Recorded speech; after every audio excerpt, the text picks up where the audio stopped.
Je vous remercie d'abord de nous avoir invités à ce forum.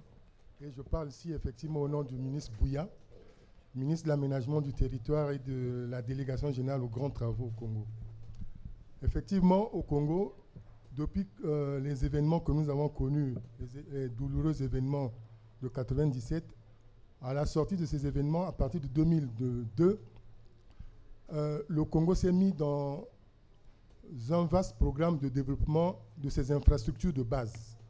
En fait, l'économie étant basée sur le pétrole, le Congo a voulu profiter de sa position de pays de transit pour développer tout ce qui est infrastructure de base. Et beaucoup d'investissements ont été faits là-dedans, tant au niveau des routes que des infrastructures aéroportuaires et maritimes.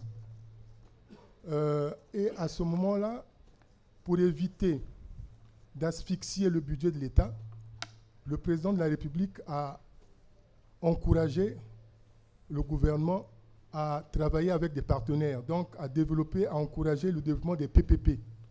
Et c'est ainsi qu'en 2000, il y a eu déjà des PPP sous forme de concession au niveau du port de Pointe-Noire avec la société Bolloré qui a développé un parc à conteneurs qui aujourd'hui se développe très bien, fonctionne très bien. Là, on peut même dire que ce PPP a permis que la capacité du port augmente de près de 200 000 tonnes, de 200 000 conteneurs à aujourd'hui 500 000 conteneurs par an. Et il va encore se développer de plus belle. Toujours pour essayer de développer ces PPP, nous avons permis la gestion des aéroports. Parce que le Congo, depuis 2002, a construit près de 8 aéroports, dont 3 aéroports de classe internationale. Et ces aéroports de classe internationale, nous les avons mis en concession, là avec le groupe Aegis, et qui se développe également à merveille parce que le trafic passager pour le premier module de l'aéroport est passé de 500 000 à 1 million à la date d'aujourd'hui. Là, nous l'avons Aegis Aerco, qui est la société de gestion, n'a exploité qu'un module de l'aéroport. Donc, pour voir que les PPP, nous sommes déjà dans cette optique depuis ces deux projets qui actuellement font le fleuron de la République du Congo. Et donc, le Congo veut développer son économie sur la base de ces PPP. Parce qu'en dehors de ces deux grands projets, nous avons également l'intention de développer le côté infrastructure énergétique sur cette base. C'est ainsi que nous avons demandé l'appui de la SFI, on l'a cité tout à l'heure, l'appui de la SFI, filiale de la Banque mondiale, pour nous accompagner dans la structuration des PPP. Et nous avons également notre partenaire, Olivier, avec Edifice Capital, qui est en train de nous aider également sur ce chemin-là. Donc les PPP, nous y sommes et nous voulons encore les développer. Je peux vous donner encore un exemple.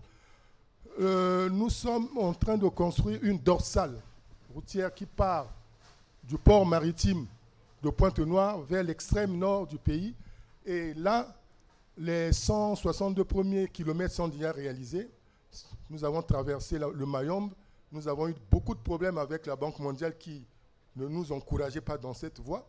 Mais nous l'avons quand même fait. Ces 162 premiers kilomètres sont réalisés. Et aujourd'hui, le trafic qui était prévu à 3000 de 3000 par an est passé à 4000. Donc nous devons même changer le niveau, la couche de base pour essayer de permettre que ce trafic-là puisse résister, la route puisse résister à ce trafic. Mais, et là aussi, le président de la République a pensé que pour pérenniser cette route, qui est élément de base du développement économique parce qu'il permet quand même de transporter tous les produits de la côte atlantique vers l'Interland, de trouver des mécanismes de PPP pour essayer de pérenniser, de permettre la maintenance de cette route lourde qui va continuer jusqu'à Brazzaville et peut-être jusqu'au nord de la République. Donc voilà déjà quelques bases de PPP que nous avons dans notre pays. Donc des PPP portés par des collectivités territoriales et des PPP aussi au niveau de l'État, dont j'entends certaines similitudes aussi avec les projets qui ont été lancés en Côte d'Ivoire, et notamment cette remontée vers le nord du pays pour alimenter des zones enclavées. Voilà. Merci beaucoup. Je note, vous n'avez pas parlé, je lis sur l'affiche qu'il y a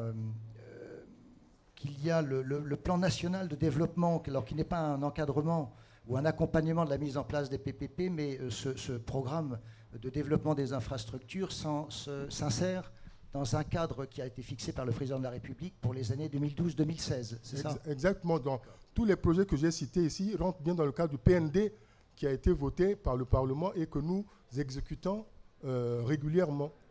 C'est pour cela que nous ne pouvons pas l'exécuter avec l'investissement public. On va vers les PPP pour associer les partenaires privés.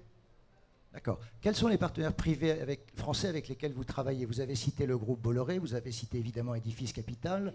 Est-ce qu'il y a ici présent d'autres entreprises? Je vous ai cité également Aegis. Aegis, bien sûr. Dans oui, la gestion de l'aéroport. Des aéroports, oui, voilà. Qui étaient partenaires, qui ne sont pas là cette année. Mais et je vous ai dit que tout cela, nous avons donc Capital Edifice et la SFI qui nous accompagne dans la structuration de ces PPP. Très bien. Écoutez, j'espère que vous trouverez inspiration à travailler avec d'autres groupes français. Ah oui, effectivement, nous sommes ouverts à tous les partenaires.